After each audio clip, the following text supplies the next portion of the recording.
नमस्कार। आजको एक कप चिया यहाँसँगको यो प्रसङ्गमा म पुनः स्वागत गर्न चाहन्छु यहाँलाई। गएको प्रसङ्गमा मैले एक कप चिया पिउँदै यहाँसँग पानीको प्रेरक प्रसङ्ग जोड्ने प्रयत्न गरेको थिएँ।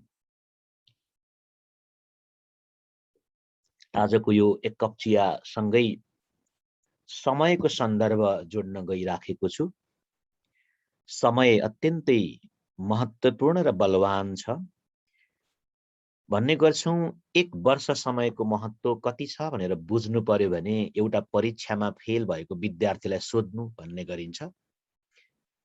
त्यसैगरी एक महिना समयको महत्त्व कति छ भनेर बुझ्नु पर्दा एउटा अपरिपक्व सन्तान जन्माउने आमालाई सोध्नुपर्छ भन्ने गरिन्छ। भने एक साता समयको महत्त्व कति हुन्छ भनेर प्रसङ्ग उठाउँदा एउटा साप्ताहिक पत्रिकाको सम्पादकसँग सोध्नु भन्ने गरिन्छ। यसैगरी एक दिन समयको महत्त्व कति होला त भनेर सोध्नु पर्दा 8-10 जना बालबालिका भएको दैनिक मजदुरी गरेर खाने एउटा व्यक्तिसँग सोध्नुपर्छ भन्ने गरिन्छ। भने 1 घण्टा समयको महत्त्व कति होला त भनेर सोध्नु पर्दा प्रेममा परेको जोडीले एकले अर्कालाई कोर्नु पर्दा व्यतीत गर्ने समय सम्झनुपर्छ भन्ने गरिन्छ। भने 1 मिनेटको महत्त्वको प्रसङ्ग आउँदा भर्खरै बस छुट्यो, भर्खरै ट्रेन छुट्यो वा भर्खरै प्लेन छुट्यो, त्यस्तो सवारीको साधन छुटेका यात्रुलाई सोध्नुपर्छ भन्ने गरिन्छ। भने 1 सेकेन्ड समयको महत्त्व कति हुन्छ भनेर बुझ्नु पर्दा वा महसुस गर्नु पर्दा भर्खरै ठुलो एक्सिडेन्टबाट बचेको एउटा व्यक्तिलाई सोध्नुपर्छ भनेर भन्ने गरिन्छ। त्यसैले भन्ने गरिन्छ समय बलवान हुन्छ, समय महत्त्वपूर्ण हुन्छ। Time and tide waits for no man भन्ने गरिन्छ। समय र आँधीले कसैलाई पनि कुर्दैन। अर्को महत्त्वपूर्ण पक्ष भनेको यो समय रिसोर्स पनि हो। हामी समयलाई रिसोर्स स्रोत मान्दैनौँ त्यति, तर रिसोर्स पनि हो।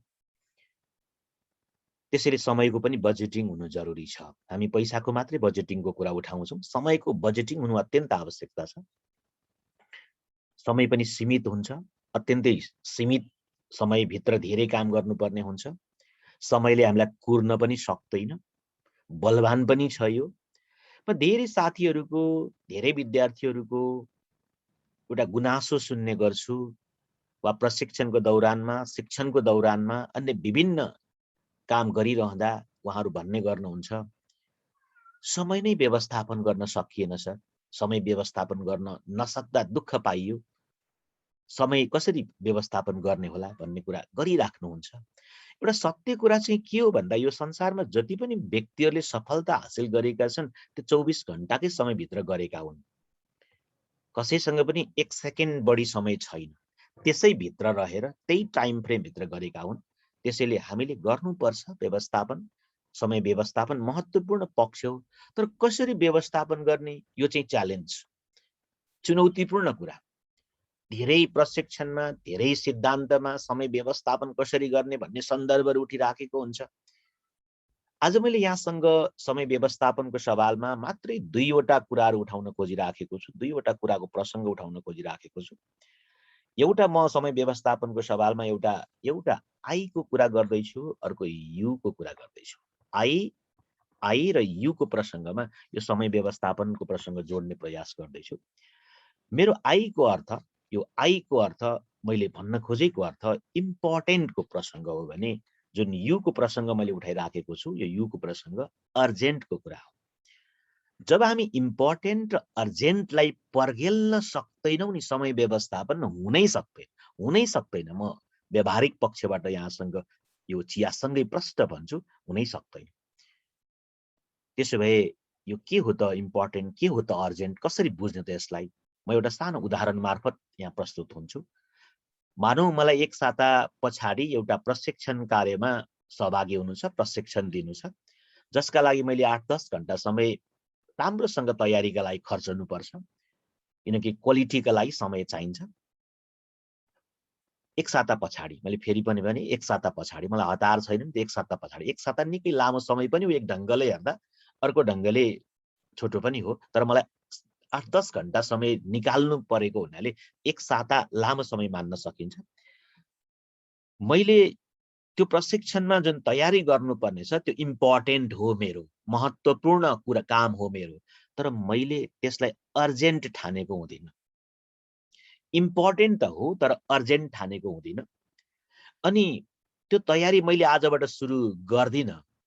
समय छ नि त एक साता भन्छु, र आज म अन्य धेरै कामहरुमा नन इम्पोर्टेन्ट नन अर्जेन्ट कामहरुमा इन्गेज भइराखेको हुन सक्छु। नन इम्पोर्टेन्ट नन अर्जेन्ट भने मैले त्यस्ता कामहरु जो महत्त्वपूर्ण पनि छैन, जरुरी पनि छैन, त्यसमै म व्यस्त भइराखेको हुन सक्छु। उदाहरणको लागि म चाहिने भन्दा बढी सोशल मिडियामा इन्गेज भइराखेको हुन सक्छु। चाहिने भन्दा बढी म मेरा छिमेकीहरुसँग कुरा गरिराखेको हुन सक्छु, साथीहरुसँग कुरा गरिराखेको हुन सक्छु, फ्यामिली मेम्बरसँग समय बिताइराखेको हुन सक्छु, वा बेडमा पल्टिएर समय खर्च गरिराखेको हुन सक्छु, किनकि मैले मेरो यो कामको मलाई इम्पोर्टेन्ट छ भनेर त थाहा छ, तर अर्जेन्ट महसुस गरेको छैन।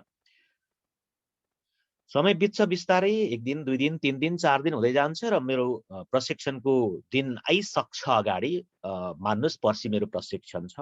म आज फेरि तयारीको कुरा सम्झन्छु। 8-10 घण्टा समय निकाल्नको लागि म तयारी सुरु गर्ने प्रयत्न गर्छु, र फेरि आज के भन्न सक्छु भन्दा 8-10 घण्टा समय भोलि बिहानबाट उठेर सकिहाल्छु नि। मेरो भोलि बिहानको लागि वा भोलिका लागि त्यो समय छुट्याउने प्रयास गर्छु मैले। पर्सि हो, भोलि सक्छु भन्छु म, र त्यसका लागि भोलि मैले तय गर्छु। भोलि हुन्छ, स्वाभाविक रूपमा भोलि हुन्छ। म भोलि काम गर्न सुरु गर्छु तयारीको। तयारी गर्ने क्रममा टेलिफोनको घण्टी बज्छ। टेलिफोनको घण्टी जरुरी हुन्छ, अत्यन्त महत्त्वपूर्ण घण्टी बज्छ। मेरो अत्यन्त नजिकको